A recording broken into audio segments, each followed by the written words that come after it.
Welcome to Three, a show about Federer, Nadal, and Djokovic. I'm Gill, host of Monday Match Analysis, with outstanding tennis journalist Joel Drucker and Amy Lundy. And for the 56th time, Rafael Nadal will meet Novak Djokovic on a tennis court, which always excites us. Let's get started. We just watched 8 sets of tennis. 3 was Rafael Nadal's win over Diego Schwartzman. 5 was Novak Djokovic's win over Stefanos Tsitsipas that set up this meeting. So let's hit both matches, and then we will talk about what we expect to see on Sunday. Joel, you covered Nadal Schwartzman for tennis.com. What were your big takeaways on that one?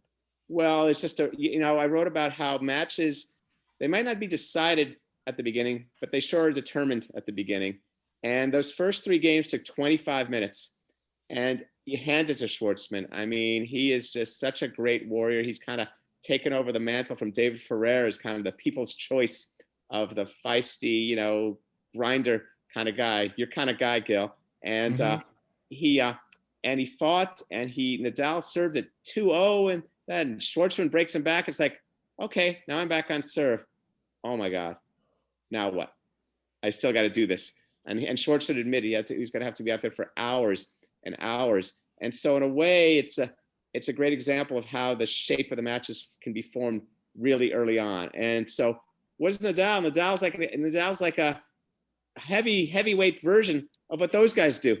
Yeah. So it's not like Nadal is this streaky, flashy shot-making guy. He's just a bigger version of people like Ferrer and Schwartzman. So it was just a tough go. And then I think one of the things that struck me, and I've been thinking about this for weeks lately, years even, what makes these great players different than all the other ones who are really good? And one thing I'm starting to think about, I'm going to explore this more, everyone has their patterns, and everyone, the good players, the great players, the world-class players, but the great players, they do something at key stages that shifts the pattern. They do something a little bit different. They come up with something. It's not just a shot that helps them win that point. It's almost like that shot helps them grind it out and come up with something great. Amy's raising her hand. Amy knows. A lot of people listen to this, so they can't see all my facial expressions and my hand raising and all that. Yeah, if I could just jump in, I want to take you back a little bit, because a lot of the talk about Nadal this tournament has been about conditions, and would these be the conditions that would finally do Rafa in? And my partner, Shane, and I worked really hard on gathering every single clay court match that Rafa has played since 2005, not just RG, but all the other clay court tournaments. And we looked at temperature, and it's a myth that Rafa does better in warm, dry conditions. The range which Rafa does the best statistically is around 65 degrees Fahrenheit, around 20 degrees Celsius. So it's Jason Goodall, who is amazing, and I've actually met before. I was lucky enough to get a lesson with him, and I just have all the respect in the world for him. On ESPN.com, he made the comment that everybody else has been making, which Rafa favors warm, dry conditions. And we busted that myth. And I don't even think Rafa knows that actually he favors slightly more humid conditions and slightly cooler conditions. So it's really no surprise that he's not dropped a set in this tournament. So that's number one. But why do people think that? Because people are obsessed with Nadal's topspin. When they think of Rafa Nadal, they think, oh, he's got this amazing topspin. And they think that topspin is the centerpiece or the foundation of this guy's game. But to me, it's not. It's not about a forward topspin ball that goes this way. It's about how Rafa manages the court left to right. So to your point, Joel, the patterns. I tagged a match last year at Roland Garros, courtesy of Infosys, because they're amazing with this stuff. Think of the court left to right. You're standing at the baseline, and a ball is hit way out wide to your backhand, and you have to run to hit the most backhandish shot that you can run. what Rafa does very often is run around that most backhandish shot and hit a forehand. And he often hits it for winner. So that is the pattern, his running around to hit forehand and doing it over and over and over and over again that makes him the great player that he is. So exactly. So he runs the patterns, and these great players run the patterns good, and a lot of players run their patterns good. But then one of the things that I'm starting to see happens, then at key stages, it won't just be the pattern. Sometimes the weapon is knowledge. Like, yeah, I know you're going to do that. It's like, here it comes, deal with it. Here comes the big four. And just like when Nadal, we know in the ad court, he's going to serve wide 70, 80% of the time. But the other thing is also, no, you know what? On this point, I'm going to come up with a drop shot. I'm going to serve and volley. I'm going to do something just a little different than I've been doing the whole match. It's like the great football quarterbacks, like Joe Montana suddenly throwing to that receiver, not this receiver. I guess I should say Tom Brady or Patrick Mahomes. Sorry, I'm dating myself. Yeah. Wasn't it a break point in the third set when Rafa serve volleyed for the second time all match? That's right. Yeah. And saved it. That's right. Yep. And the first one had come earlier when he was serving at 4-2, 30-15. And he missed a fairly makeable backhand volley. But the thing I think about Nadal, he's willing to do these things and he practices things. So his line is both broad. I love that it's also narrow enough that he's going to run that play right. You're so right, Amy. He runs around his backhand and he can just pulverize the ball, that inside out one, and just spread the court. And they know it's coming, so they got to deal with that. And just when they think they've got the pattern understood to some degree, and it's late, he might come up with something. And it's not. It's a surprise. But my thinking now, it doesn't just help them win that point. It also puts the opponent's mind on edge. It's like, oh wow, wait a second. Jesus, he did that to me now. Is he going to do it again? And now I have other things to deal with. Now the knowledge and doubt is yet broader. And these guys practice these things they do. Then you could see how Schwartz is like, whoa, I wasn't ready for that. Yeah. And that's the kind of thing Schwartzman can't do. He doesn't do. No, but it comes right. Any pattern, you still have to be able to execute the shots.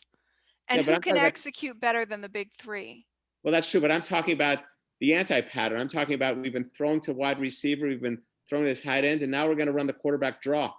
And well, I mean, any quote unquote pattern, you know, they call it 7 out of 10 or 8 out of 10 or 9 out of 10. And then you have your off pattern, which is 3 out of 10, you run something else, or 2 out of 10, you run something else.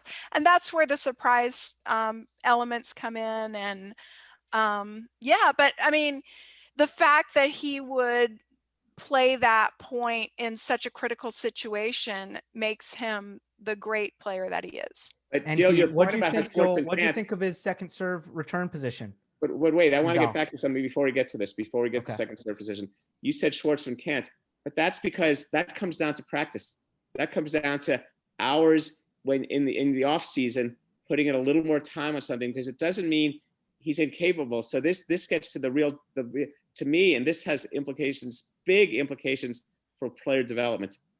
It's like the way I think, okay, Simona Halep, why didn't you ever win a tournament serving and volleying? I only half agree with you. Okay. The other half is we're talking about someone who claims to be 5'7", whose first serve is about 100 miles per hour, if that.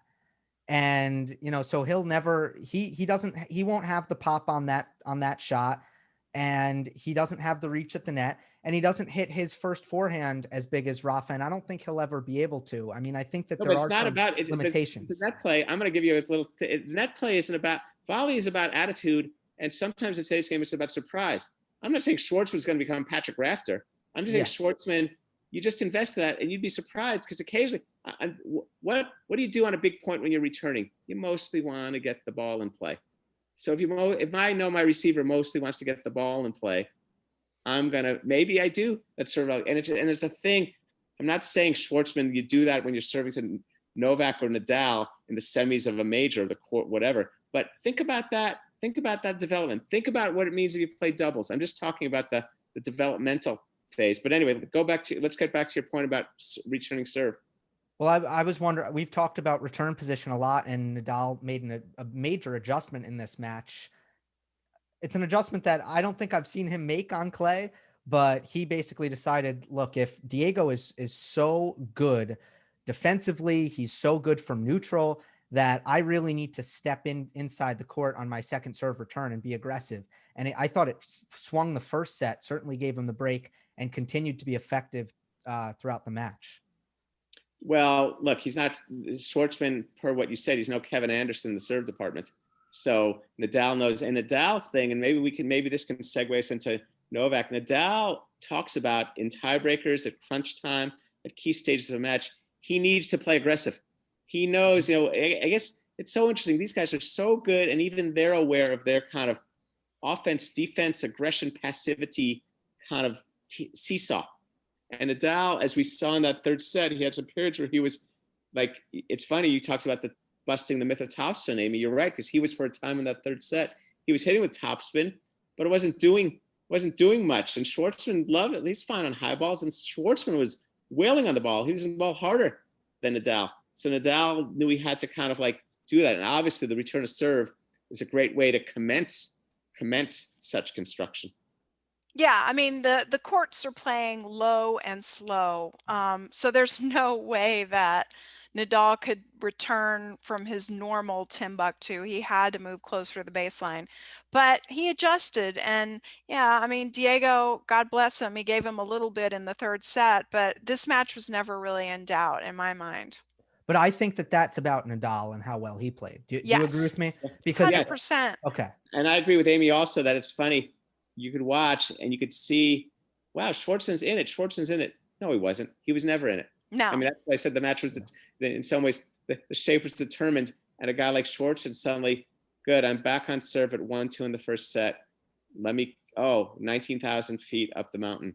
And so this gets to kind of the skill building thing. And this is no rap on Schwartzman. This is just almost like broader points for parents and players. It's like, wow, if you come across someone who does what you do sort of better, you're going to lose 92% of the time. You're going to lose a lot. You need to broaden so you have some other things to bring to the party. So, but I'll tell you what, Gill, the person who really was in the match was Steph Tsitsipas. I mean, he made that a match, and that was really impressive. And we were talking a lot about Tsitsipas in the last podcast, which I'm glad we did. And you guys know I'm a fan of his game.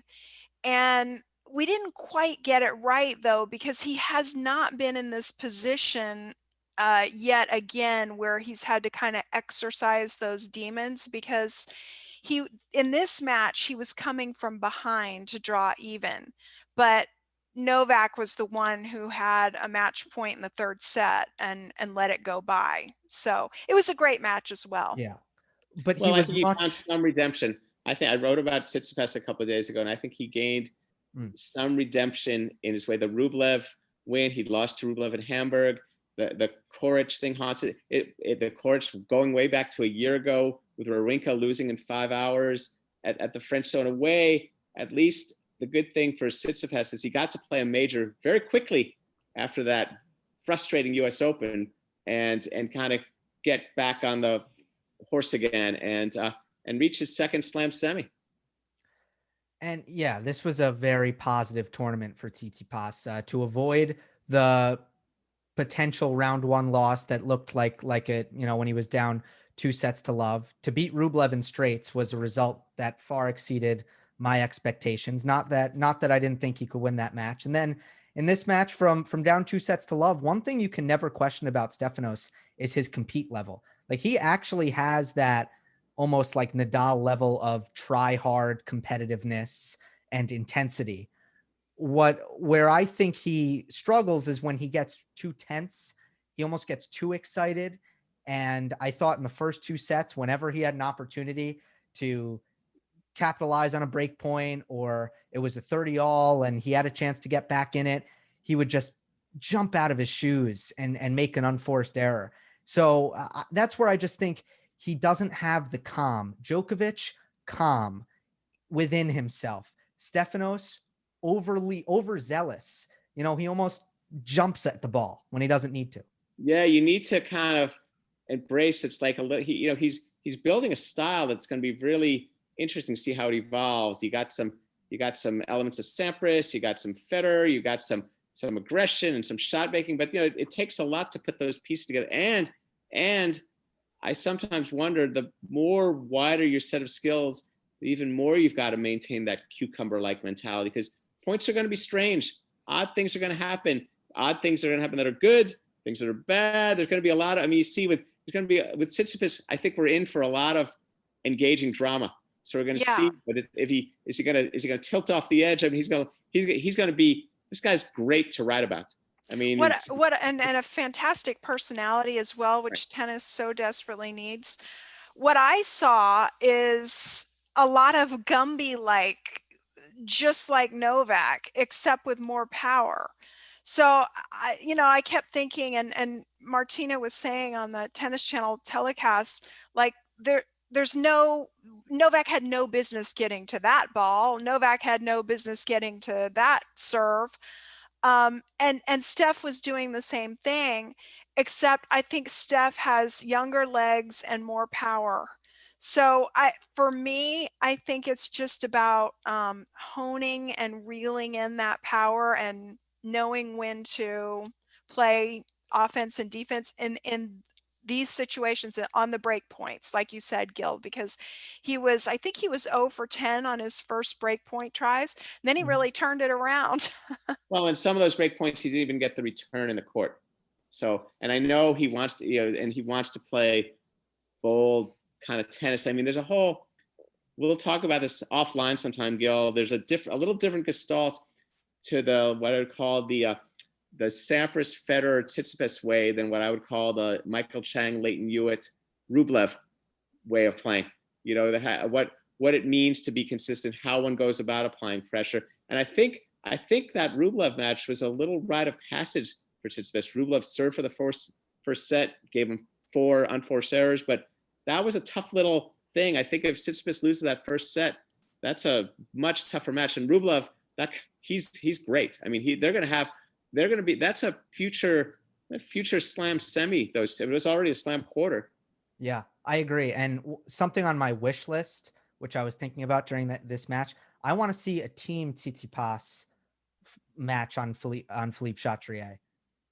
Oh, that's interesting. It's one-handed backhands. It's interesting though when the ones meet. Sometimes I remember this. I watched Amelie Mauresmo play Justine Henin in the Wimbledon final, and it has the appeal of the one versus the one.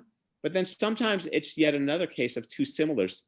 So they don't quite, it would be neat to see it's sometimes like the contrast is what makes all these things vivid. I mean, but it's at the same time, it still would be neat to see because you've got so much energy and shot making and all that stuff. That would be fun to see. But getting back to Novak, let's talk a little bit about the preview of the big match. One thing that I noticed in the match that he just played against Tsitsipas, Novak, he went to the well on the drop shot, which is smart because the way that the clay is playing right now, that ball just freaking dies. And Novak was incredibly successful with the drop shot in this match. Don't quote me, but it was something like 25-3 or 25-4 points won when he employed the drop shot. That's the question, guys, though, is he going to be able to do that against Nadal, that level of success? Well, let me say something about Tsitsipas. Yeah, go ahead. If I could. Sure. I have noticed, and I noticed this for the first time when he played Nick Kyrgios in the final at the City Open in Washington, D.C. Every single drop shot that you hit against Stefanos Tsitsipas, he punches the ball deep down the line. That is his only response. He never redrops. He never goes short angle cross court. So, I mean, it's almost like, I don't know if he knows this about himself, but it's like, Gill, I thought of you when I was watching that match because he was doing the same doggone thing again. He did at the very end feather a couple short angle cross, but the vast majority, you're right, he was doing the same thing over and over again. But Gill, if that's the only problem, that's an easy fix. Oh yeah, absolutely. It's just I was watching every time Novak would step in and then hit the lob volley often, or he would at least be there for the pass, bringing it to Nadal. Nadal, it's very difficult to predict what he's going to do when he gets up there. He's got excellent improvisation and great hands up there. I also think that the Tsitsipas ball, which is flatter and not as jumpy as Nadal's, it gives a guy like Novak more opportunities to drop shot the ball because it's more in his contact points. I think Nadal doesn't hit as many balls that give you the chance to drop him as much. I mean, his like, for example, if you hit a ball to Nadal, if you can hit a drop shot off a Nadal forehand, that's pretty good. I mean, you know what I mean? It's like, it's got to land in the service box, and then that's right. So Nadal's forehand has to land and not too angled. So you got to look at like having Nadal really place you on there, and then you got to think to Novak. Like, I think Novak's play with Rafa is going to be more hitting his backhand cross court to Nadal forehand, and so he can open up the court for his backhand that way. And then if off a Nadal backhand, that gives you a more drop shot because Nadal's backhand doesn't bounce as high as his forehand. So I think Novak. Yeah, I know it's a year of dropping dangerously. I mean, I wrote another show about the drop shot and all these other shots. I wrote a story about that yesterday, and the drop shot's been all over the place. But it's funny how all these shots that you see at clubs, drop shots and maybe some slice backhands. You know, we talked before about the underhand serve. How about the moon balls? I wrote about that. I want the moon ball to come back. The moon ball has been great. How many points did we see in this Djokovic match, Gill, that ended up 2 at the net because of the drop shots? Yeah. Or we saw the guys having to hit several tweeners because one person was drawn in and then somebody lobbed and all this stuff. And I mean, it's great. It is great for the sport. I love the variety. This has ended up being a great element of this. Tsitsipas on one of them, there's one, I believe it was early in that, maybe the 5th set, where Novak was serving at love 15. Maybe it was the 4th set, but Tsitsipas ran back and he tried a tweener winner. If I'm running back and I got time, I'm gonna lob. Maybe the best player ever with the worst overhead for a guy who might be the best player ever. I mean, Novak, when he lines up, I mean, I'm not saying it's awful, but there are times he lines up that over. I think, all right, easy, steady. I mean, it's like Shaq at the free throw line sometimes. It is hard to lob though when your back is to the net. That is very difficult. And I actually pulled a ligament in my foot trying to do that once. Now, time out. So, I feel your pain, but it's not hard when you're a pro tennis player and you're running back, and you're retrieving a ball, and you're going to go for the tweener. You can lob. No, Steph tried to do it in this match a couple times and it didn't work. I mean, you're not just jogging back at a nice little pace. You're sprinting back because you went 2 inches from the net. Your back is to the net. It's not that easy to lob. I know, but it's right. It's easier to hit a tweener. You tried a tweener? No, I don't know how to tween. What do you think, Gill? Yeah. What's the easier play on that? The tweener lob. No, I'm joking. Yeah, I think he had enough time there, but I don't recall. I don't think Tsitsipas is much of a forehand lobber, Joel. He's not a forehand lobber, but he should throw it up anyway. If you got time to tween, you got time to lob. And I know these are big time guys, but I think as we've been talking, Gil, we suspect that at the pro level, I don't know, tweens attempted to made, they 5% of the time they win the point. Well, what do you think, Amy, when the pros tween? How often do they win the point? That'll be my next project in 2021. That's a good one. Yeah. Okay, Joel, you go get him on that. That to me is a tough shot. Yeah, of course. Of course. That's why I think some of these guys like Tsitsipas, who lives to be on SportsCenter, he should just on some of these points, particularly someone like Novak, you throw it up high. And I think, again, to get back to our 3, they're good at playing the percentages a lot of the times. I mean, they know about that. Nadal, he knows how to lob.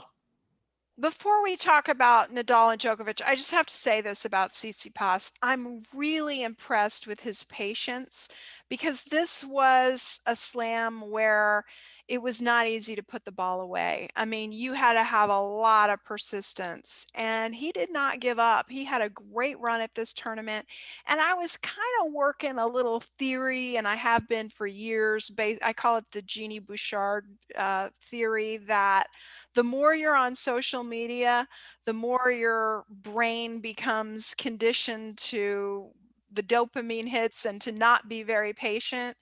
And I know that Steph is very active on social media.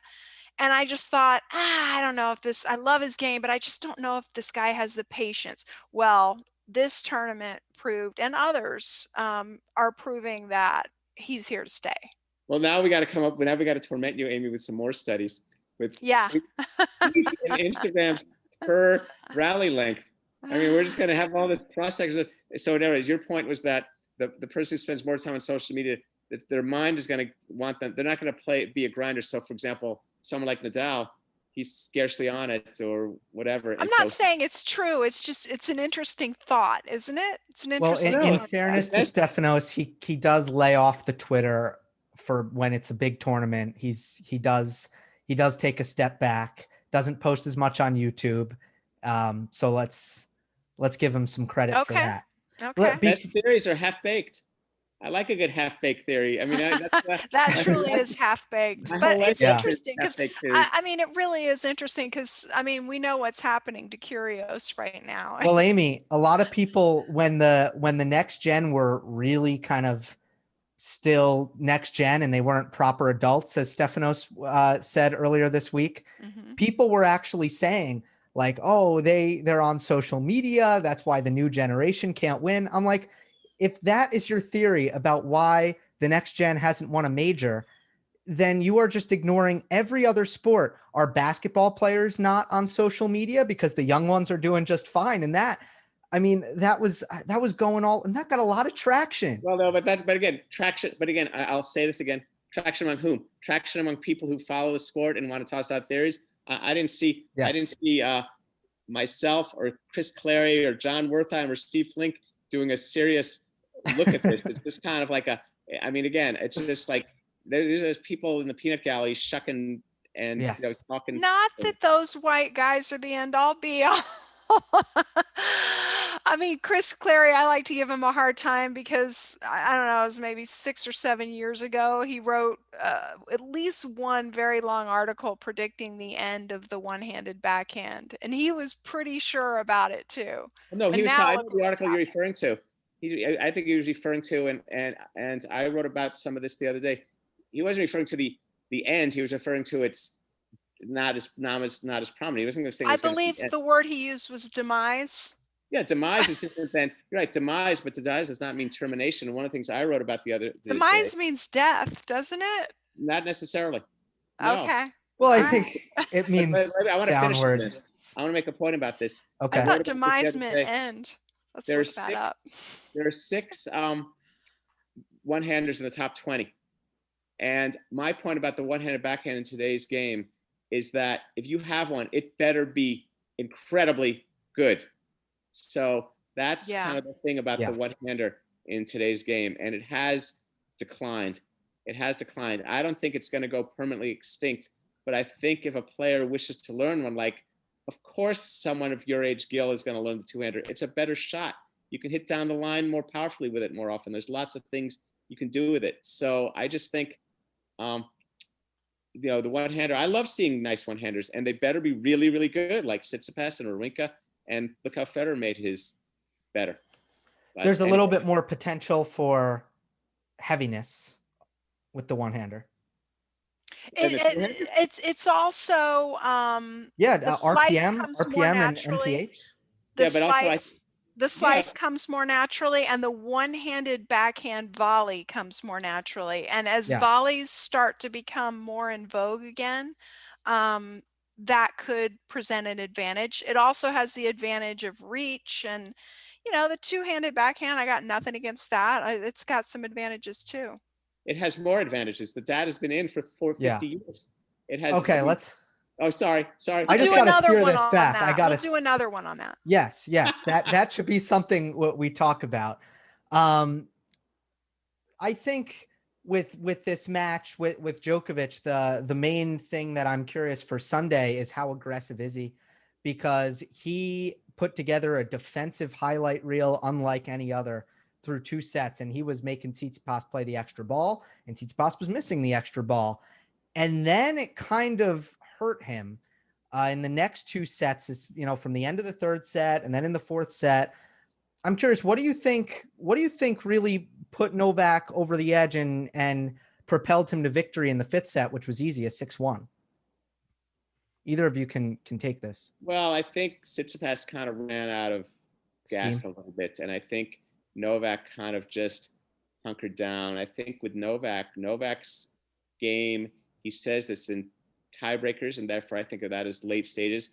He pretty much tries not to miss, and I think through periods of that 3rd and 4th set, he was a little bit playing not to lose. And Tsitsipas, who represents this exciting new young style. I mean, it's funny. He's making his way into our number 4, our preeminent contender. So he's going to be like a foil to our 3 as we keep talking about them, because of the style he's seeking to construct, which is a new, bold style. And he grabbed it. Okay, Novak saying, I dare you to try to beat me. And Tsitsipas is a little further younger than, let's say, the Thomas Berdysches, the David Ferrers, the Sangas, and he kind of grabbed it and he took it. And then I think Novak, I don't know, Amy, what do you think was happening in that 5th set? It's pretty. What I saw was that he hurt his knee. It was like the top of the knee, and he did get a trainer come out, and it was right after he had held serve, and he looked really amazing. But I looked at him and I saw some grimacing. And, these guys do that occasionally. If they're tired or whatever, they'll grimace. But it was one of those where I was like, huh. And then he did call the trainer. And so I think that might have come into it. We'll see maybe in the post-match, or maybe he won't say anything about it at all. But that, to me, was a factor. I think it would have been a lot closer if he hadn't had that problem. Yeah, and I think he also, just the physicality and maybe the whole run of it all. I mean, this is maybe where it's experience and all those intangible things. I mean, Novak, okay, I'm Novak Djokovic. I'm in the 5th set of a major semi. Once again, I know what to do here. Just buckle down and do your thing that you do well. And Novak, again, he is now, I think he's 32-10 in 5-setters after winning this one. I mean, so good in these late stage matches, so good at airtight. And at that stage, then it's not defense. I think it's kind of this forceful offense, that his balance, his movement, and I think he almost had to remind himself who he was, or see, can Tsitsipas keep this up? I mean, there was a certain kind of a redlining a little bit to Tsitsipas, don't you think, that he was really? Well, again, I mean, not to belabor the knee, because who knows, but I did notice that after he saw the trainer, there was one more drop shot that he tried to run down, and he slid right into it. And then he kind of shook off his leg, and he was a little bit walking with a limp. Then there were another couple of drop shots that Novak hit that he didn't even bother to run for. So, and this was a guy that was like trying hard, and making steps toward the ball the entire match. And then at the end, he just, so maybe that was something, or, maybe it was, like you said, it was just the consistency of Novak. But looking ahead to Novak and Rafa, you cannot mention this matchup without talking about 2013 at Roland Garros, the semifinal.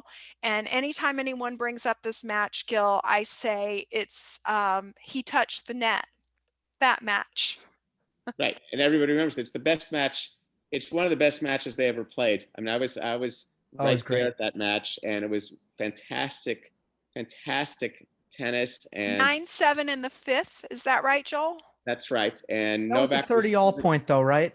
That was a deuce point. A deuce point. At 4-3. And then didn't Novak win the next point? I think he did. It was that point is of overrated okay. importance. Interesting. I didn't remember that. I overrated it. You're right. But either way, yeah, it was some great tennis from then. So the question becomes, they're both better. This is amazing about these guys. They're both better tennis players now. Wow. And so, No, how much more is one better than the other? I mean, that's Yeah. kind of the thing for Novak. And we were talking about this before. I mean, Novak has pretty much taken charge of all the territories. If you look at that as a geographic landmass, he's taken charge of all these territories. He's been beating Nadal at hard courts. He beat him at Wimbledon. He tuned him in the Australian Open final in 2019. That was just remarkable. But Nadal's like, just don't forget, guy, I am the king of clay. This is my kingdom. So he holds that. So I don't know. This is really, really intriguing. I that's think what's so fascinating. interestingly, both, if you want a little advanced scouting on how they will play each other, based on what I know, I think that interestingly, both players will be going after each other's out wide forehand. So I mentioned that Nadal is really good at the runaround forehand. So the place that you don't want to hit to Nadal is anywhere in the center of the court. Where you can actually draw errors is way out to his left-handed forehand. That's where he sometimes, his forehand. Yeah, his forehand. So I look to Novak to actually hammer the forehand in that zone. And Novak right now is playing, almost impeccable tennis. So what can you do? It used to be that you could get Novak to make errors in that zone as well, the outside forehand. And in the match that he just played against Tsitsipas, it was turned when Tsitsipas started hitting the down the line backhand to Novak's forehand. That's where he was setting himself up to win points. So it'll be interesting to see if Nadal takes note of that. Well, or he'll be hitting forehand. I'm sure he will. So here's the deal. You're right. This is great. So Novak, see, this is so great about matchups and rivalries. Nadal's natural shot is a cross-court forehand, which for years until fairly recently always was tough for Federer. Novak has a natural shot, which is a cross-court backhand. It's a very natural shot for him to hit wide to Rafa's cross-court, to Rafa's forehand, and extract either errors or short balls that he can attack. So, right, Nadal is less productive running wide to his forehand. So Nadal knows, and I saw this as far back as the 2011 US Open final. Novak wins the first two sets, and Nadal realizes that the only way he can get in it is to start lashing his forehand down the line, inside out, getting that jump. I mean, that's not an easy shot to hit. That's not his natural shot to hit, but he had to generate that kind of angle, whether it's the off forehand, but not just straight, but top spin, inside out, away from Novak's. And he won that third set in 2011, but he did win the fourth. He wasn't quite good enough. So he's worked a lot on that forehand in the last few years because he knows that's the shot he needs to have that helps him beat Novak. So now we're going to see them playing on clay. Gill, you had some info on their clay results. Well, I was just going to say this entire pattern comes down to surface, because there is just no doubt that on hard court and on grass, Novak has won the ad court, cross court pattern. Just coaxing short balls by hammering Nadal's running forehand and then stepping up and taking his backhand early on the rise, and he's able to redirect it. And I'm sure if he gets that shot, he'll hit some drop shots down the line as well. But then on clay, when you give Nadal time on his forehand, it becomes a completely different shot. He's no longer rushed on that side. And if you go back to that 2013 French Open semifinal, what won Nadal that fifth set? What took over the match? It was without a doubt just massive barrages of forehands from Nadal. So I think it just shifts on this surface. That's why you'll see, Joel, I think you were asking for the head-to-head. It's 6-1 at the French, Nadal over Djokovic, but it hasn't happened since 2015. Which Novak won. Novak has the edge in Grand Slam, just overall finals, 15-11. Yeah, and these things, it's funny. All these numbers are fun, and it's interesting to take into account. Like, and yet it's kind of like, and yet here we are in this moment, because I could guarantee you that they could give a flying fig Newton about any of those numbers. Yeah, and this is 2020. We've never had a year like this before. Well, that too, and just 5 years since they played here, and what they each have, and and I think also the mindset of tennis players. It's like they've been close, and here we are. I'm just going to play a match. I'm not existing in match 56. You're not existing in our nuggets and our cards, but it is interesting because you could see. I think there'll come a time we can almost identify the phases and eras of these kind of multi-match rivalries. Whether it's the early Nadal dominance, the Novak catching up, the Nadal, all these kind of ebbs and flows. But I think it's a lot of it has been Novak in the last years, everywhere but quite here. Novak has captured so much of the world for almost 10 years now. Well, I'm so curious about that. What era are we in on clay? It's been so long, we don't know. And Joel, you commented a little bit earlier in the show where you said they're both better. I would modify that and say they're better at a lot of things, but they're not near, but they're also worse at some things, especially in Nadal's case. His game is completely different. So I almost feel like, what is Nadal worse at? He's less physical. He doesn't move or defend as well. What's that mean? Is he a less good tennis player? He doesn't cover the court as well. No, I'm not saying he's a worse tennis player, but he's worse at that aspect of the game. Yeah, it's funny how that's a great insight, and it's just interesting how players evolve and who they are. It'd be interesting to talk to them. It's like I've tried to talk to players. I was talked to a Grand Slam champion about this. I said, well, were you better at this age or that age? And it was kind of a head scratcher, because on the other hand, they were smarter and they'd gotten better because they were playing some better players. They're playing better players. There wasn't a Tsitsipas, there wasn't a Tsitsipas 10 years ago. It was much easier for these guys to play Roger Federer on clay than it might have been to play Tsitsipas. Oh, so it's just intriguing. So the era, look, Rafa Nadal has won this thing 12 times. So we're still in the Nadal rules clay era, but Novak has been ruling the world quite often for 10 years. Yeah, this is going to be a whopper of a match. This will be great. I have a question for you guys, since this is the big three. If you're a Federer fan, and we know they're out there. Who are you rooting? Yeah. Who are you rooting for based on where the tally is now? From a tally standpoint. Gill, what do you think? I don't think it's about the tally. I think sentimentally they just like Nadal better and they'll root for Nadal. Oh, well, this is a test of that, isn't it? I'd like to do, maybe I'll get on Twitter and do an unofficial, unscientific poll of Federer fans. Who are you? I think that's true. I know. So it's almost like the question is, if you're going to do the empathy on Roger, which thing does Roger mind least? Rafa tying him, his buddy, or Novak, his player council not guy, I don't know, Gill. If you're a real fan of Federer, I think I'm with Gill. I think because I think this whole, as I've talked about, I think some of the GOAT notion, which even though I don't believe in it, but people want to believe in it, the GOAT notion lives comfortably for a lot of people if it's Roger, because it's elegance and performance. It's the concept line's nice.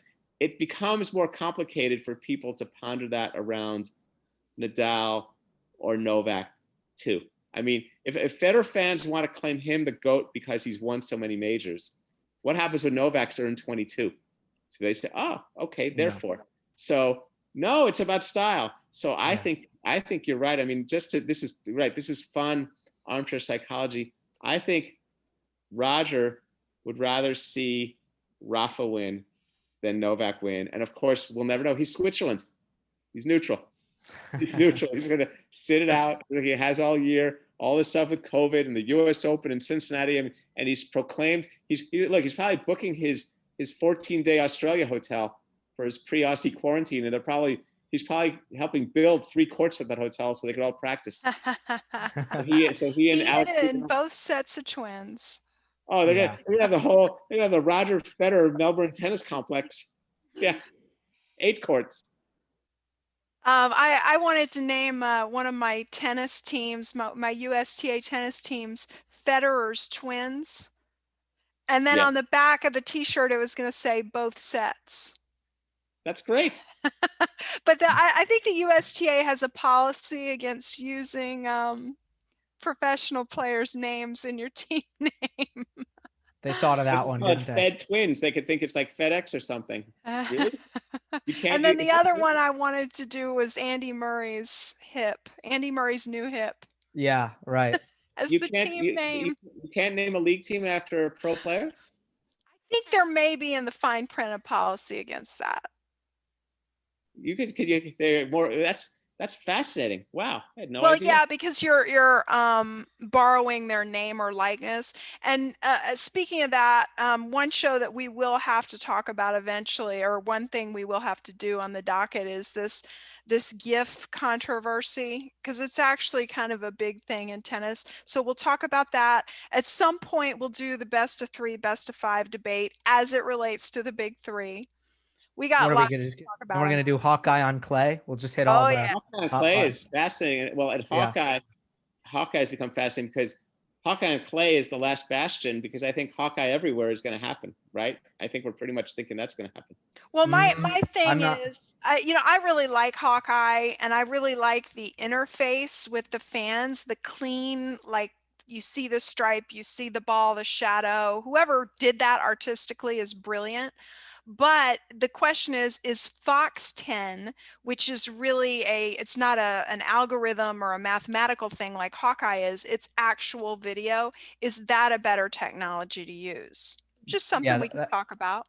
That's a possibility. Let's get to keys to the match for Sunday, and then we will wrap up and do another after the final. So what do you think swings this, Amy? I guess on both sides, Nadal-Djokovic, what's going to determine this? I go back to the drop shot only because of the way that it's playing on these courts at this time, and just how much Novak is using it. He's using it a ton. So you can just like picture the Djokovic fans, Djokovic nation, if Novak is not executing those drop shots to the same successful level that he did today, they're going to be like, don't hit that. So I think how the drop shot is used and the amount that it's used and the effectiveness is a huge key to the match. Joel? Nadal's forehand and his capacity for aggression. It's so interesting. Nadal, most of his career, has been the house money guy. Like, for Federer to beat Nadal anywhere, Federer has to be the one running more plays, doing more things. But I think for this match, Nadal has to be the innovator. Nadal needs to be the innovator. He can't just do as much business as usual. He needs to kind of go after it and chase it and do things. And again, I'm not saying he has to become Patrick Rafter or Pete Sampras of the net, but there are ways he needs to kind of like throw punches at Novak, and that involves, quality returns and more importantly, second and third balls, where, as Amy was talking about, he stretches out the court, he comes to net, he looks to do things to jolt Novak, because based on really what this rivalry has been for several years, Novak hunkers down and he just goes to work with that backhand and he hangs with the forehand, and it's all pretty good for him. What do you think, Gill? I'm in Joel's stratosphere, because as much as I love long rallies, I just don't see, and they're going to play a lot of them. I see it going kind of 50-50 there. Who's going to find those, that quick aggression, the serve +1? Is Nadal's serve going to make any kind of dent in the Djokovic return on this surface? And then when you flip it the other way, is Djokovic going to be making first serves and winning easy points on his serve? Because if one thing happens without the other, if Djokovic has a serve +1 game and Nadal is having to grind from neutral all the time, it's an uphill battle. And then I also think the Nadal forehand is the biggest shot on the court, and on this surface with the ball slowed down and when both players have time, that can be a huge deal. And I think that swung most of their meetings at the French, but we're looking forward to it. The final is tomorrow. We will record shortly after the final, and that's going to be fun. We have our first meeting of the Big Three since the conception of this show. It's very exciting. Don't forget to rate and review on Apple Podcasts, subscribe on YouTube, like the video, leave a comment, and we will see you next time on the next episode of Three.